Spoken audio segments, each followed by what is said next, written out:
दोस्तों, मेरा YouTube channel teaching पोल mathematics solutions में आपका पुनः स्वागत है। आज हम एक्सरसाइज 4.2 का क्वेश्चन नंबर 3, 4, 5 एंड 6 करने जा रहा हूं। तो क्वेश्चन नंबर 3 समय को बर्बाद नहीं करते हुए सॉल्व करते हैं। क्वेश्चन नंबर 3 बहुत छोटा सा क्वेश्चन है। कह रहा है फाइंड टू नंबर्स, दो नंबर को फाइंड करना है हमें, हुज सम इज 27, जिसका सम 27 है एंड प्रोडक्ट इज 182 और प्रोडक्ट 182 है, यानी कि दोनों को मल्टीप्लाई करेंगे तो 182 आएगा। तो कह रहा है सम 27 है। मान लो कि कोई दो नंबर है, कोई दो नंबर मान लेते हैं, एक 5 है और एक मान लेते हैं 7 है। दो नंबर है 5 एंड 7, ये दोनों को सम करते हैं तो कितना आया? 5 और 7 कितना आया? 12। ठीक है। अगर इन दोनों में से कोई एक मालूम हो, मान लो कि ये पहला नंबर मालूम है, दूसरा नंबर मालूम नहीं है, तो दूसरा नंबर क्या हो जाएगा? x। तो दूसरा नंबर हमें मालूम करना हो तो क्या करेंगे? x को इधर ही रखेंगे और ये 5 को उधर ले जाएंगे तो 12 माइनस 5 नहीं हो जाएगा? तो x इक्वल टू क्या हो जाएगा? 12 माइनस 5 गया 7। तो यहाँ पर 7 मिल गया ना, यानी 7 और 5 को ऐड करेंगे 12। अगर एक भी पता हो, एक नंबर पता हो और सम पता हो तो हम आराम से दूसरे नंबर जो नहीं पता है उसको निकाल सकते हैं ना। सम में से पहला नंबर माइनस कर लेंगे तो जो बचेगा वो दूसरा नंबर बचेगा। ठीक है। तो इसमें कह रहा है कि फाइंड टू नंबर्स, दोनों नंबर निकालो, हुज सम इज 27। मान लो कि हमें वहां तक सम दिया है 27, एक भी नंबर पता नहीं है हमें। तो एक नंबर को अगर हम मान लेते हैं एक नंबर को अगर हम x मान ले या y मान ले, कुछ भी मान ले, तो दूसरा नंबर क्या हो जाएगा? सम में से उस नंबर को माइनस कर देंगे तो दूसरा नंबर मिल जाएगा। तो मान लेते हैं solution, let first number be x। First number को हमने x मान लिया है, तो यहाँ पे first number plus second number, first number plus second number कितना हो जाएगा? दोनों फर्स्ट नंबर और सेकंड नंबर दोनों का सम क्या है? 27 है ना। तो first number and second number को ऐड करने पर कितना मिल रहा है? 27। जिसमें हमने क्या कर लिया है? फर्स्ट नंबर को x मान लिया है। इस फर्स्ट नंबर को क्या मान लिया? x। तो यहाँ पे जो फर्स्ट नंबर है इसके जगह पर हम x लिखते हैं अगर, तो ये x प्लस क्या हो जाएगा? ये सेकंड नंबर इक्वल टू 27। अब हमें सेकंड नंबर निकालना है तो सेकंड नंबर को इधर ही रख लें, तो ये x उधर जाकर माइनस हो जाएगा। Then second number equal to क्या हो जाएगा? 27 माइनस x। यानी कि अब हमने तो फर्स्ट नंबर को x मान लिए थे और सेकंड नंबर क्या हो जाएगा? 27 माइनस x। सम में से फर्स्ट नंबर को माइनस कर दो तो जो बचेगा सेकंड नंबर ही बचेगा। ठीक है। अब हमें फर्स्ट नंबर मालूम है, सेकंड नंबर मालूम है। ठीक है। कह रहा है एंड प्रोडक्ट इज 182। सम था 27, इससे हमें फर्स्ट नंबर मान लिए, सेकंड नंबर पता चल गया। अब फर्स्ट एंड सेकंड मालूम है, दोनों का प्रोडक्ट कह रहा है कि 182 है, मीन्स ये दोनों को मल्टीप्लाई कर देंगे तो 182 मिलना चाहिए। तो मल्टीप्लाई करके देखते हैं, इसको मल्टीप्लाई करते हैं according to question. x into यानी first number into second number equal to कितना? 182। ठीक है। समझ में आया? कोई प्रॉब्लम नहीं है। इसको मल्टीप्लाई कर देंगे तो ब्रैकेट के बाहर x है, दोनों से मल्टीप्लाई कर लेगा ना। x को 27 से करेंगे तो 27x, इस x को माइनस x से करेंगे तो minus x square equal to 182। ठीक है। अब या तो उसको उधर ले जाओ या इसको इधर ले आओ, किसी को भी ले आओ। ठीक है। इसको उधर ले आते हैं दोनों को, इधर 0 बच जाएगा, ये उधर जाएगा तो प्लस में एक्स स्क्वायर हो जाएगा, ये उधर जाएगा तो माइनस 27x हो जाएगा। ये बेचारे तो पहले से इधर है 182 प्लस में। ठीक है, कोई प्रॉब्लम? अब 0 इक्वल टू इतना लिखो या इतना इक्वल टू 0 लिखो, 0 इस साइड इक्वल में लिख दो चाहे उस साइड लिख दो, कोई फर्क नहीं पड़ता है। इसको ऐसे लिख लेते हैं, इक्वल टू 0। अब देखो हमें कौन सी फॉर्म में आ गया, क्वाड्रेटिक इक्वेशन के फॉर्म में आ गया। किस फॉर्म में आ गया?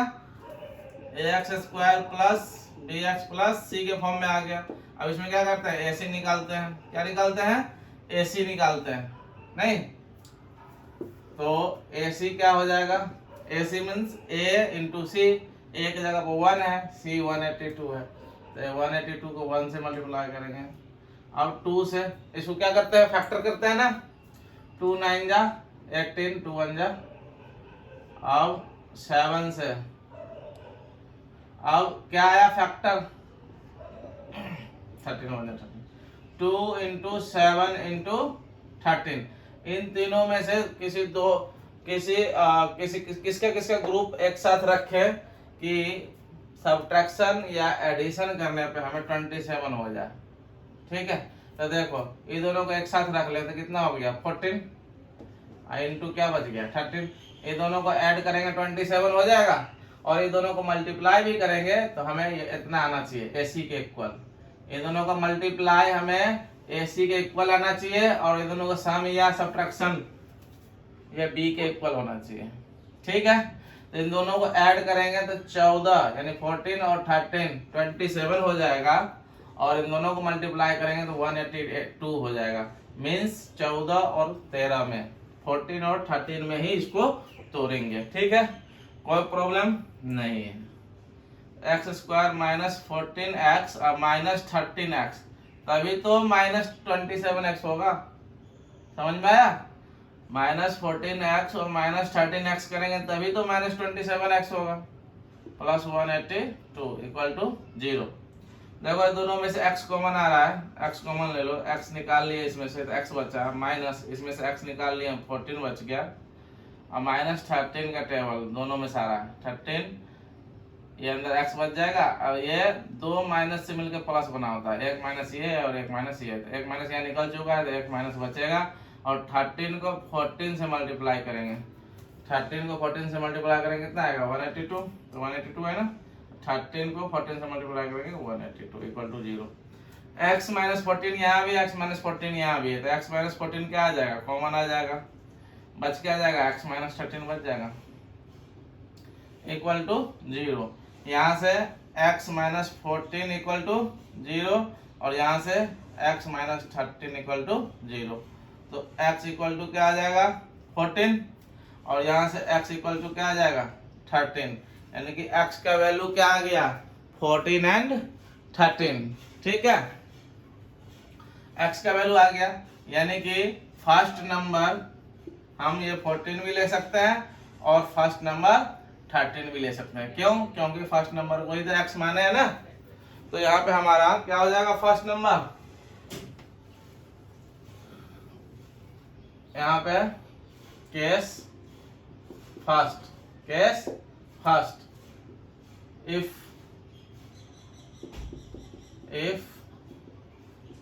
फर्स्ट नंबर इज कितना 14, देन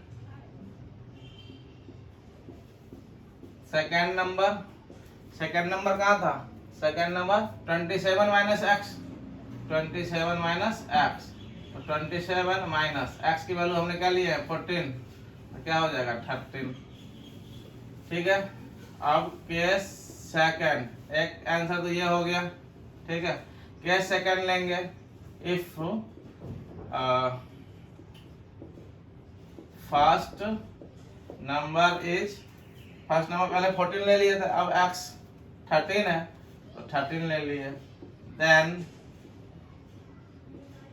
सेकेंड नंबर कितना हो जाएगा 27 माइनस x, तो 27 माइनस ये 13 कितना हो जाएगा 14, ये आंसर हो गया। ठीक है, यानी कि 13 और 14 first and second number. Okay, समझ में आ गया होगा। सॉल्व हो गया क्वेश्चन नंबर 3। मिटा दे, मिटाता हूं। एकदम हल्का क्वेश्चन था, कोई भारी क्वेश्चन था नहीं।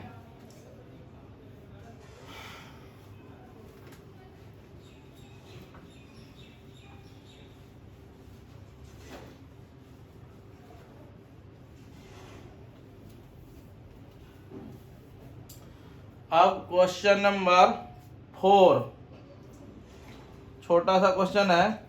Find 2 consecutive positive integers. Question number 4, find 2 consecutive positive integers, sum of whose square is 365, sum of whose square is 365, यही है ना। हाँ, देखो आराम से इसको सॉल्व कर सकते हो। देखो find 2 consecutive positive integers. Consecutive मतलब लगातार वाले नंबर। तो 3, 4, 5, 6, 7, 8 ये सब क्या है? कॉन्सेक्यूटिव है, मतलब एक के बाद एक बढ़ना। ठीक है, तो कॉन्सेक्यूटिव मतलब जस्ट अगला वाला। अगर पहला नंबर 3 है तो इसका कॉन्सेक्यूटिव क्या हो जाएगा? अगला 4 हो जाएगा। इसके जस्ट कॉन्सेक्यूटिव क्या हो जाएगा?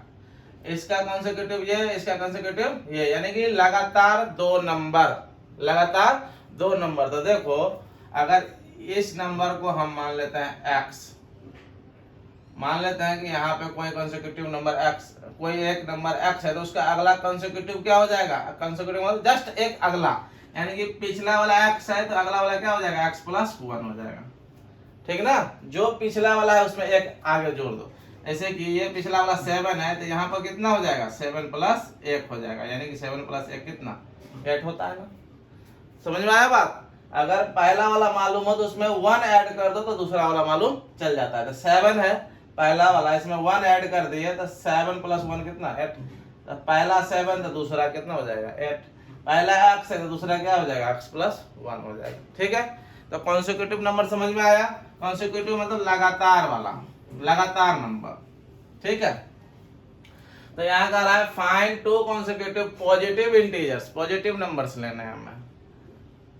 सम ऑफ हुज स्क्वायर इज इतना, सम ऑफ हुज स्क्वायर, उन दोनों का स्क्वायर कर दो और सम कर दो तो ये मिलता है। ठीक है, तो हम मान लेते हैं कि first let first consecutive positive integers be x, then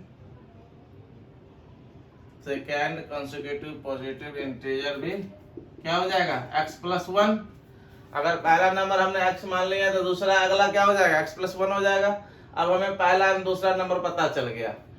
अब 2 नंबर जो था वो हमें पता चल चुका है। अब कह रहा है सम ऑफ हुज स्क्वायर, उन दोनों का स्क्वायर करके सम करने पर ये मिलता है, यानी इन दोनों का स्क्वायर करके सम कर देंगे तो 365।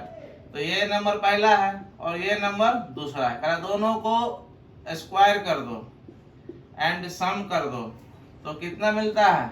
365 मिलता है। ये बात समझ में आई? समझ में आई ना?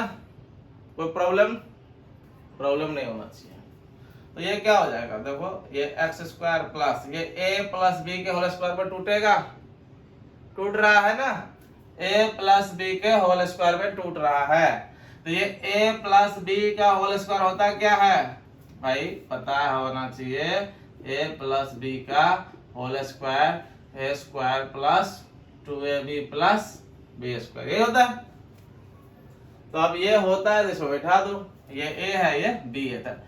फॉर्मूला क्या कहता है ए प्लस बी का स्क्वायर ए स्क्वायर, यानी कि ये x square plus 2ab plus 2 and a की जगह कितना एक्स एंड बी की जगह कितना 1, फिर प्लस आगे बी स्क्वायर है तो बी की जगह 1 है तो 1 के स्क्वायर इक्वल टू 365। ठीक है, कोई प्रॉब्लम होना तो नहीं चाहिए। अब देखो यहाँ एक्स स्क्वायर और एक्स स्क्वायर कितना हो जाएगा, मैं 4 है 2x स्क्वायर हो जाएगा, एक एक्स स्क्वायर यहाँ एक एक्स स्क्वायर यहाँ, दोनों मिलके कितने 2x स्क्वायर, फिर आगे प्लस ये देखो 2ab मल्टीप्लाई करेंगे 2 को 1 से 2 1 जा 2 x हो जाएगा 2x प्लस ये 1 का स्क्वायर तो 1 ही 365 को इधर ले आओ, उधर क्या बच गया राइट साइड लड्डू इक्वल टू को स्क्वायर 365 था इक्वल टू इस पर ले आया 365 को इधर प्लस था इधर माइनस हो गया इक्वल टू इस पर बच गया लड्डू, कुछ नहीं बचा 0। ठीक है, 2x स्क्वायर प्लस 2x और ये देखो बेचारे माइनस 365 में से एक प्लस आया हुआ है तो ये कितना बच जाएगा माइनस 364 बच जाएगा इक्वल टू 0। 2 सब में से कॉमन आ रहा है सबके टेबल में 2 है, इधर भी इधर भी इधर भी और इधर भी सबके टेबल में 2 है, इसलिए भी 2 है ना। चलो तो 2 से सबको उड़ा देते हैं 2 1 जा 2 2 1 जा 2 2 1 जा 2 2 8 जा 16 2 2 जा 4 कितना बच गया भैया x square plus x 1x x ही लिखेंगे ना 1x स्क्वायर एक्स स्क्वायर और माइनस 182 इक्वल टू 0। आप भी जस्ट सॉल्व किए थे सेम।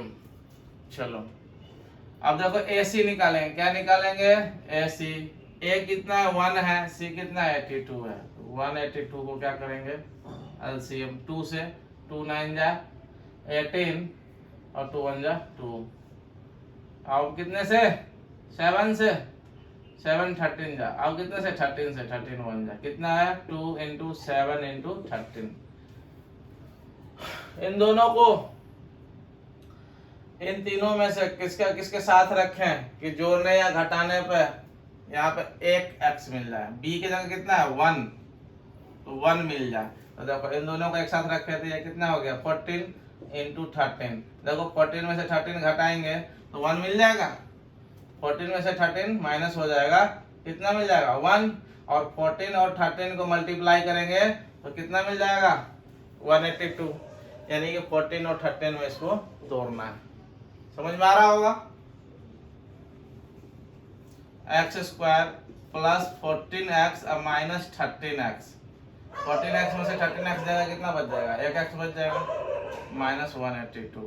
ये सब काम धाम किसके लिए किए थे, इसको कितने कितने में 2 टुकड़े करे इसलिए। अब इन दोनों में से देखो क्या कॉमन आ रहा है x कॉमन आ रहा है, x कॉमन ले लेंगे तो इसमें x बच जाएगा इसमें 14 बच जाएगा और माइनस 13 कॉमन ले लेंगे माइनस 13 निकल गया x और माइनस निकाल ही चुके हैं तो बच जाएगा प्लस और 13 को कितने से मल्टीप्लाई करेंगे 182 हो जाएगा 14 से इक्वल टू 0। देखो x प्लस 14 यहाँ भी है यहाँ भी है कॉमन आ जाएगा x प्लस 14 कॉमन आ गया, x प्लस 14 दोनों में से निकाल लिए यहाँ तो क्या बच गया x माइनस 13 बच गया। और प्रॉब्लम नहीं ना, चलो आगे बढ़ते हैं। ये x प्लस 14 इक्वल टू क्या हो जाएगा 0, ये उधर जाएगा तो 0 हो जाएगा ना, या इसको इधर रख लो तो ये बेचारे उधर जाकर 0 हो जाएगा, तो यहाँ से x इक्वल टू क्या आ जाएगा माइनस 14 और यहाँ से x इक्वल टू क्या आ जाएगा 13। हमने x क्या माने थे फर्स्ट कंसेक्यूटिव पॉजिटिव इंटीजर, क्या माने थे हमने पॉजिटिव इंटीजर, हमें नेगेटिव इंटीजर नहीं लेना है। यहाँ x की वैल्यू देखो एक नेगेटिव इंटीजर निकला है, हमें इसको कंसीडर करना है क्या नहीं करना है, हमें केवल पॉजिटिव का रहा था, हमारा x की वैल्यू क्या आया 13। समझ में आया हम क्यों छोड़ रहे हैं x के वैल्यू माइनस 14 को, क्योंकि हमें लेना है पॉजिटिव इंटीजर।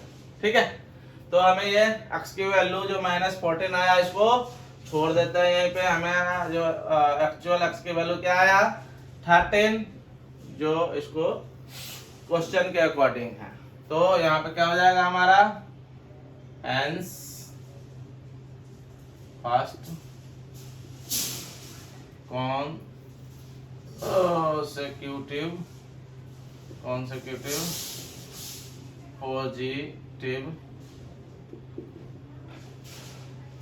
इंटीजर इज कितना 13 एंड सेकंड इंटीजर क्या हो जाएगा, सेकंड क्या हो जाएगा भाई, इसका एक अगला ना, यानी कि 13 प्लस 1 कितना 14। ये हमारा क्या आया आंसर। कोई प्रॉब्लम नहीं, चले आगे क्वेश्चन नंबर 5 पे चलते हैं। मिटा दे, चलो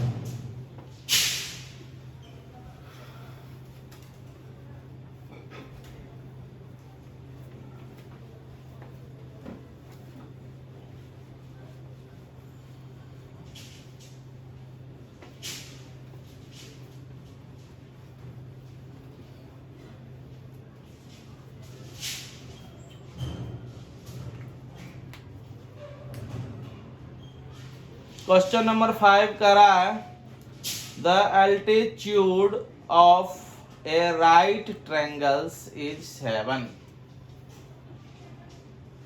द एल्टीट्यूड ऑफ ए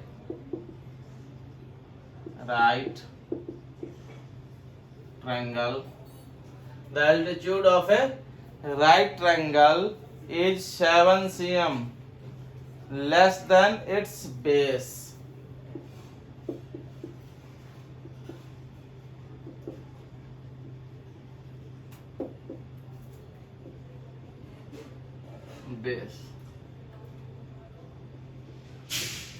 ठीक है, आगे क्या कह रहा है, if the hypotenuse is 13 cm, if the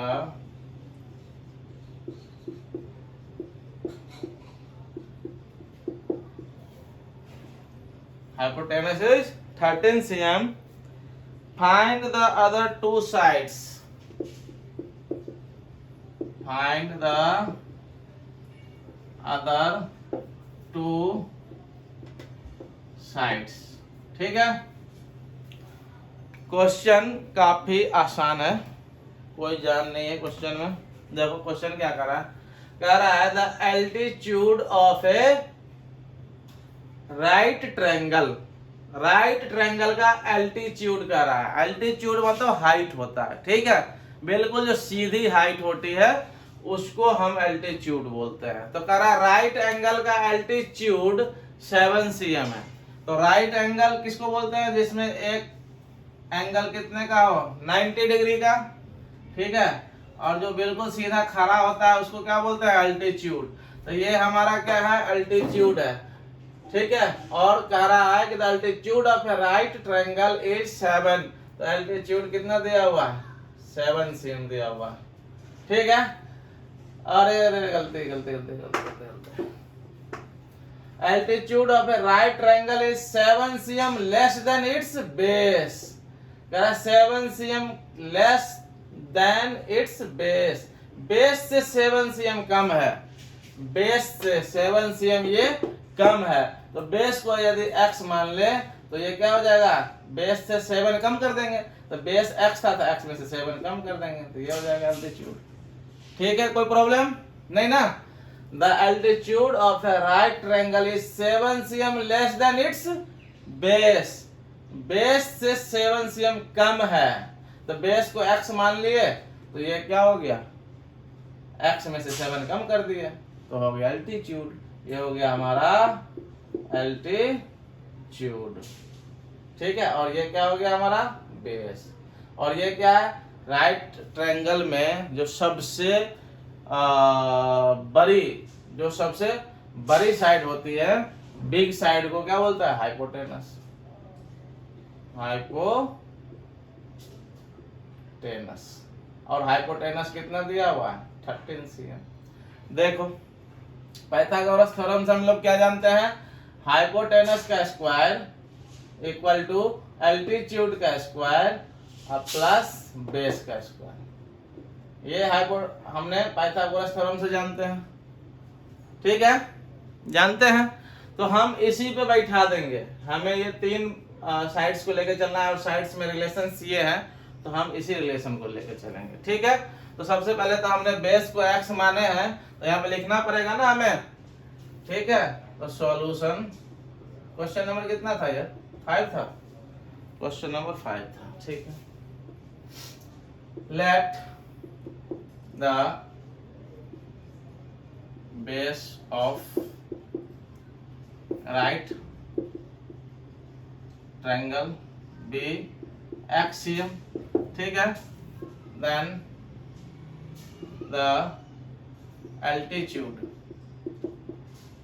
altitude of right triangle be base में से 7 कम है, ठीक है, ठीक है ना। अब we know that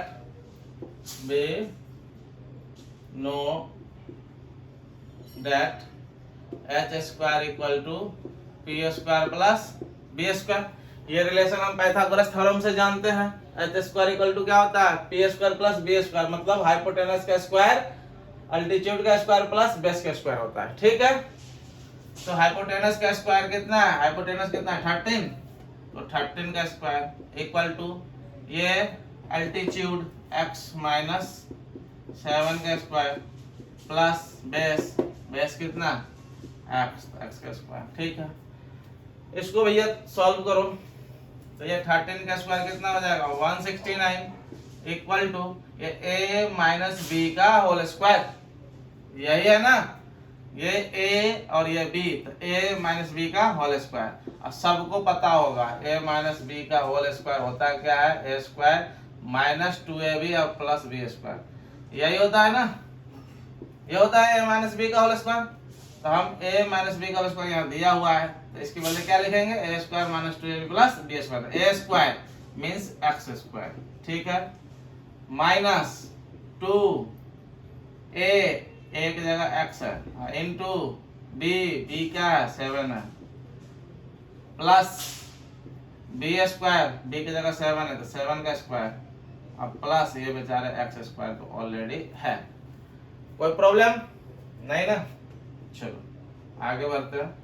169 equal to एक एक्स स्क्वायर यहाँ प्लस में है, इसके पीछे चिन्ह देखते हैं, एक्स स्क्वायर का साइन कहाँ देखते हैं, इसके पीछे, तो प्लस में कुछ नहीं है तो प्लस में, एक्स स्क्वायर यहाँ प्लस में, यहाँ भी एक्स स्क्वायर प्लस में, तो एक एक्स स्क्वायर यहाँ, एक एक्स स्क्वायर यहाँ पे, यहाँ कितने हो गए 2x स्क्वायर, और ये कितने माइनस 7 2 जा 14x, और ये बेचारे कितने हो गए 7 का स्क्वायर 49, ठीक है, कोई प्रॉब्लम। अब क्या करोगे, ये उधर है, इसको भी उधर ले जाओ, इधर क्या बच गया 0, 2x square minus 14x plus 49, और ये 169 प्लस में उधर जाएगा माइनस में 169 हो जाएगा, ठीक है। अब 0 इक्वल टू में इतना लिखो या इतना इक्वल टू में 0 लिखो, बात तो बराबर है, तो इसको पहले लिख लेते हैं 2x स्क्वायर माइनस 14x, इधरों को मल्टीप्लाई कर लो, देखो माइनस 169 में से प्लस 49 जाएगा, कितना होगा 9 में से 9 गया, माइनस में बचेगा ना, 9 में से 9 गया 0, और ये 6 में से 4 गया 2, और ये 1 इक्वल टू 0। देखो 2 सब में से क्या आ रहा है, कॉमन आ रहा है, 2 इसके टेबल में भी है, इसमें भी है, इसमें भी है, इसमें भी है, 2 कट गया, 2 से ये 7 और 2 से ये 16, क्या बच गया एक्स स्क्वायर माइनस 7x और माइनस 60 इक्वल टू 0। अब देखो ये हमारा आ गया फॉर्म क्वाड्रेटिक इक्वेशन का, क्वाड्रेटिक इक्वेशन के फॉर्म में है। आराम से क्या करेंगे भैया,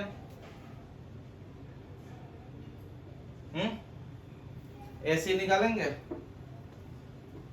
AC कितना आ जाएगा, A की जगह 1 है, C की जगह 60 है, तो 60, 2 से 30, 2 से 15, 3 से 5, 5 से 1, क्या आया फैक्टर, 2 इंटू 2 इंटू 3 इंटू 5, यही आया ना। इसी में ग्रुपिंग करके हमें एडिशन या सब्ट्रैक्शन करके 7 पुराना है। कैसे होगा भाई? 7 पुराना, देखो 2 2 जा 4, 4 3 जा 12, इसको एक साथ रखो, 12 में से 7 जाएगा, कितना आ जाएगा, यानी कि 12 इंटू 5 हो गया, तीनों को गुना कर दिया, कितना आ गया, तीनों को मल्टीप्लाई करने पर 12 इंटू 5। अब देखो 12 में से 5 घटाएंगे 7 हो जाएगा, और 12 और 5 को मल्टीप्लाई कर देंगे तो ये कितना आ जाएगा, AC के इक्वल आ जाएगा। यानी कि इसको जितना में तोड़ते हैं उन दोनों को मल्टीप्लाई करना पे AC के इक्वल भी होना चाहिए। तो हम 12 और 5 में इसको तोड़ेंगे तो 12 5 को मल्टीप्लाई करके भी देखेंगे AC के इक्वल होता है कि नहीं। अगर इक्वल होता है तो हम जो तोड़ रहे हैं वो बिल्कुल सही है, ठीक है। तो इसको हम लिख सकते हैं क्या, एक्स स्क्वायर, हमें -7x पुराना है तो -12x अब +5x करेंगे तब ना -7x पुरेगा। समझ में आ रहा है? -7x लाना है मुझे, तब -12x में से +5x निकालेंगे तो कितना बचेगा, -7x बचेगा, -60 = 0। देखो दोनों में से x कॉमन आ रहा है, x कॉमन लेंगे तो x -12 हो जाएगा। इन दोनों में देखो +5 का टेबल कॉमन आ रहा है, 5 का टेबल प्लस कॉमन लेंगे, +5 हो गया तो यहाँ बच जाएगा x, और यहाँ पे माइनस ही रह जाएगा, ठीक है। 5 को कितने से मल्टीप्लाई करेंगे, 60 होगा 12 से, = 0। देखो यहाँ x -12 यहाँ भी, x -12 यहाँ भी है, x -12 क्या आ जाएगा, कॉमन आ जाएगा, तो x -12 यहाँ से निकल गया, यहाँ से निकल गया, क्या बचा, x + 5 बच जाएगा, x + 5 बच गया, = 0, ठीक है। इसको मिटाएं, काम थोड़ा सा आगे करना है। अब देखो एक बार इतना = 0, एक बार इतना = 0, तो ये हो जाएगा x - 12 = 0 और x + 5 = 0, x + 5 = 0। तो यहाँ से x = क्या आ जाएगा, 12, और यहाँ से x = क्या आ जाएगा, -5। और हाँ देखो यहाँ x की वैल्यू 12 भी आया, x की वैल्यू -5 भी आया। अब देखो x माने क्या थे भैया, हम x बेस माने थे, तो हम ये 12 लेंगे या -5 लेंगे या दोनों लेंगे। माइनस का क्या मतलब है, 0 से भी छोटा, और 0 से भी छोटा कभी भी बेस हो सकता है क्या, 0 सेंटीमीटर से छोटा, 0 सेंटीमीटर का मतलब कुछ नहीं, उससे भी छोटा होगा कोई बेस, नहीं होगा ना। तो ये x = -5 हम नहीं ले सकते किसी भी राइट एंगल का लेंथ, या कोई भी लेंथ माइनस में होता ही नहीं है। होता है क्या कोई भी लेंथ, कोई भी दूरी नापोगे माइनस में होगा, नहीं होगा ना। अरे डिस्प्लेसमेंट छोड़ देना फिजिक्स का। तो यहाँ पे x = क्या आ जाएगा भाई, तो हमारा x = 12 लेना है, ओके। x की वैल्यू क्या लेना है, 12, यानी बेस हो जाएगा 12, hence base of right triangle = कितना, 12 cm, एंड एल्टीट्यूड कितना हो जाएगा, x - 7, और x का वैल्यू हमारा क्या आया, 12, तो 12 - 7 कितना आ जाएगा, 5। ये हमारा हो गया आंसर, निकल गया बेस एंड एल्टीट्यूड, ठीक है, कोई प्रॉब्लम नहीं ना। तो अब देखते हैं क्वेश्चन, लास्ट क्वेश्चन बच गया इसका, एक्सरसाइज 4.2 का मिटा देते हैं। अगर भैया समझ में नहीं आए तो वीडियो को 1 2 बार 3 बार देखो, समझ में आ जाएगा। होता है कोई चीज मान लेते हैं, छोटी छोटी चीजें नहीं समझ में आती है, तो 1 2 बार रिपीट कर देने से क्या होता है ना, वो चीजें माइंड में घुस जाता है या फिर बोल क्या रहा है, इसलिए मैं छोटी छोटी चीजों को भी बता देता हूँ, ठीक है, कि आपको समझने में आसानी हो। आप जब तक वीडियो को 1 2 बार नहीं देखेंगे तो हो सकता है कि समझ में ना आए। बाकी ऐसा सभी बच्चों के लिए नहीं है, लेकिन कुछ बच्चे हैं जिसको समझ में नहीं आता है, तो वीडियो को क्या करें, रिमाइंड कर करके देखें, आपको समझ में आ जाएगा, ठीक है। तो ये हमारा क्वेश्चन नंबर 5 कंप्लीट हो गया है। क्वेश्चन नंबर 6 है, यदि बोर्ड पर लिखेंगे तो काफ़ी बड़ा हो जाएगा, तो बिना बोर्ड पर लिखे हम क्वेश्चन नंबर 6 को सॉल्व कर रहे हैं। ठीक है, क्वेश्चन नंबर 6 कह रहा है, सेम वही क्वेश्चन है, क्वेश्चन नंबर 6 कह रहा है, एक कॉटेज इंडस्ट्री, कॉटेज माने घरेलू, घर में जो फैक्ट्री खोल के रखते हैं, एक cottage industry produces a certain number of pottery articles in a day, एक दिन में पोट्री आर्टिकल्स कितने बनाते हैं, सर्टेन बनाते हैं, निश्चित कि हाँ इतना ही बनाना है मुझे। ठीक है, फिक्स कर लिया कि हमें अगर 500 पोट्री बनाना है तो 500 ही डेली बनेगा। ठीक है, तो सर्टेन प्रोडक्शन का मतलब क्या होता है कि आज जितना बना उतना ही कल भी बनेगा, परसों भी उतना ही, यानी कि पर डे उतना ही बनेगा। ठीक है, तो कह रहा है cottage industry produces a certain number of pottery articles in a day, एक दिन में बिल्कुल निश्चित मात्रा में बनाता है। कह रहा है it was observed on a particular day that the cost of production of each article, मतलब एक आर्टिकल का जो कॉस्ट होगा was 3 more than twice the number of articles produced on that day। कह रहा है कि 3 ज्यादा होगा, the each articles was 3 more than twice the number of articles produced on the day। कह रहा है कि जितना एक दिन में आर्टिकल बनता है उसको ट्वाइस कर दो, उससे भी 3 ज्यादा एक आर्टिकल का कॉस्ट पड़ता है। ठीक है, if the total cost of production on that day was 90, find the number of articles produced and the cost of each articles. कह रहा है कि find the number of articles produced, the number of articles produced मान लेंगे कुछ भी। ठीक है, let the number of articles produced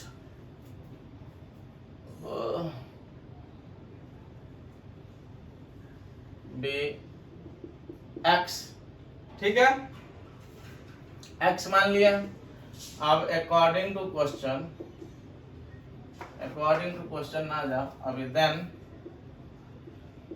the cost of each article क्या हो जाएगा भाई, कॉस्ट ऑफ ईच आर्टिकल क्या हो जाएगा, तो कह रहा है कि it was observed on a particular day that the cost of production of each article was 3 more than twice the number of article produced on that day। एक दिन में जितने प्रोड्यूस होता है इसको ट्वाइस करके 3 और बढ़ा दें तो ये एक आर्टिकल के कॉस्ट के बराबर होगा। ठीक है, अब देखो हमें एक आर्टिकल के कॉस्ट का पता चल गया, एक आर्टिकल के कॉस्ट का पता चल गया। अब क्या करेंगे, एक आर्टिकल कॉस्ट हमारा इतना है, 2 आर्टिकल तो 2 से मल्टीप्लाई कर देंगे, 3 आर्टिकल बनेगा 3 से मल्टीप्लाई करेंगे, देखो x आर्टिकल बन रहा है तो ये दोनों को मल्टीप्लाई कर देंगे तो टोटल कॉस्ट निकल जाएगा उस दिन का। ठीक है, तो अब अकॉर्डिंग टू क्वेश्चन, एक का दाम इतना तो x का दाम कितना, एक का कॉस्ट इतना तो x का कॉस्ट कितना, तो दोनों को मल्टीप्लाई कर देंगे, x का कॉस्ट निकल जाएगा 2x + 3 इक्वल टू, देखा कि टोटल कॉस्ट कितना आया है भाई, 90 रुपए आया, 90 रुपीज। अब सॉल्व कर दो, मिल जाएगा वैल्यू, इसको x को दोनों से मल्टीप्लाई कर दो तो 2x² प्लस क्या हो जाएगा, x + 3x हो गया इक्वल टू 90, 90 को इस साइड ले आओ, 2x² + 3x - 90 equal to 0। Common नहीं आ रहा है सब में से कोई चीज, तो हम AC निकालेंगे, पहले क्या करेंगे, AC निकालेंगे, A हमारा 2 है, C हमारा 90 है, तो 2 × 90 कितना आ जाएगा 180। ठीक है, अब इस 180 को क्या करेंगे, हम LCM लेंगे, यही करते हैं ना, 3 से 15 फिर 3 से 5, फिर 5 से 5 1 जा 5। अब इसका फैक्टर करेंगे 2 इंटू 2 इंटू 3 इंटू 3 इंटू 5, यही आया ना। अब इसमें ग्रुपिंग करके हमें 3 लाना है, ठीक है। किसे किसको ग्रुप कर दे 3 आ जाएगा। देखो 2 2 जा 4, 4 3 जा 12, इसको एक साथ रखो और इन दोनों को एक साथ रखो, तो 5 3 जा 15। देखो 15 में से 12 जाएगा, 15 माइनस 12 3 हो जाएगा, और 15 और 12 को मल्टीप्लाई करने पे कितना आना चाहिए, AC के इक्वल आना चाहिए, ठीक है। आ रहा है, इन दोनों को मल्टीप्लाई करेंगे 180 आ जाएगा, इन दोनों को सब्ट्रैक्शन करेंगे तो 3 आ जाएगा। मतलब 15 और 12 में ही हमें इसको तोड़ना है, ठीक है।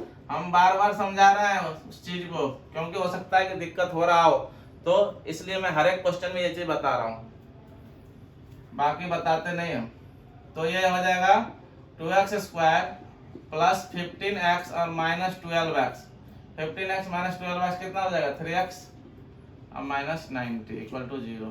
देखो कॉमन क्या आ रहा है, x कॉमन आ रहा है दोनों में से, तो यहाँ से x केवल निकल रहा है, तो बच जाएगा 2x और प्लस यहाँ से x निकला है, कितना बच जाएगा 15, अब माइनस 12 कॉमन आ रहा है यहाँ 12 का। अरे 12 का टेबल इसमें है क्या, नहीं है। 12 के टेबल में तो 90 आता नहीं है, नहीं आता ना। 6 के टेबल में ये दोनों आता है, तो 6 का टेबल निकालो, माइनस 6, तो ये 2 और ये x माइनस निकल चुका है, यहाँ प्लस बचेगा, और 6 को कितने से मल्टीप्लाई करेंगे 90 हो जाएगा, 15 को इक्वल टू 0। अब 2x प्लस 15 यहाँ भी है, 2x प्लस 15 यहाँ भी है, तो 2x प्लस 15 क्या आ जाएगा, कॉमन आ जाएगा, तो यहाँ क्या बच जाएगा x माइनस 6 बच जाएगा इक्वल टू 0। अब इतना इक्वल टू 0, इतना इक्वल टू 0, तो 2x plus 15 equal to 0 and x minus 6 equal to 0। यहाँ से देखो ये 2x इक्वल टू माइनस 15 और x इक्वल टू माइनस 15/2, ठीक है, काट दो तो 7.5, तो x इक्वल टू आया माइनस 7.5, और यहाँ से x क्या आया 6।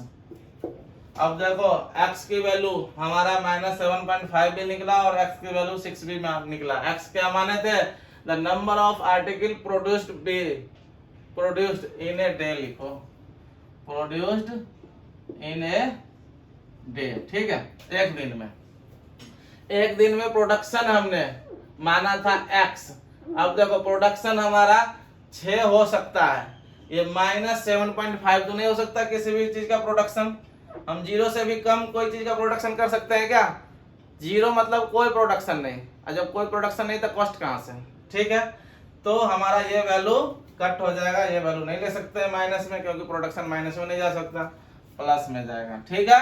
तो x की वैल्यू हमारा क्या हो जाएगा 6। तो एक दिन का प्रोडक्शन कितने होंगे 6 आर्टिकल का, तो हमारा आंसर क्या हो जाएगा, production per day, production per day कितना हो जाएगा 6 articles and the cost per, या ईच लिखो, कॉस्ट ऑफ ईच आर्टिकल। एक आर्टिकल का कॉस्ट कितना है 2x प्लस 3 ना, 2x प्लस 3, 2 इंटू x कितना 6 प्लस 3 कितना हो जाएगा 6 2 जा 12 प्लस 3 इक्वल टू कितना आ गया 15, यानी कि 15 रुपए का कॉस्ट आ गया एक आर्टिकल का।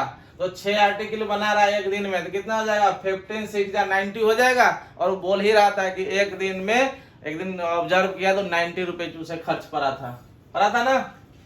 तो जितने आर्टिकल पैदा किया और कितने खर्च, तो x कितना निकला था, x निकला 6 और ये 2x प्लस 3 कितना, x निकला 6 और ये 2x प्लस 3 कितना निकला, 2x प्लस 3 15।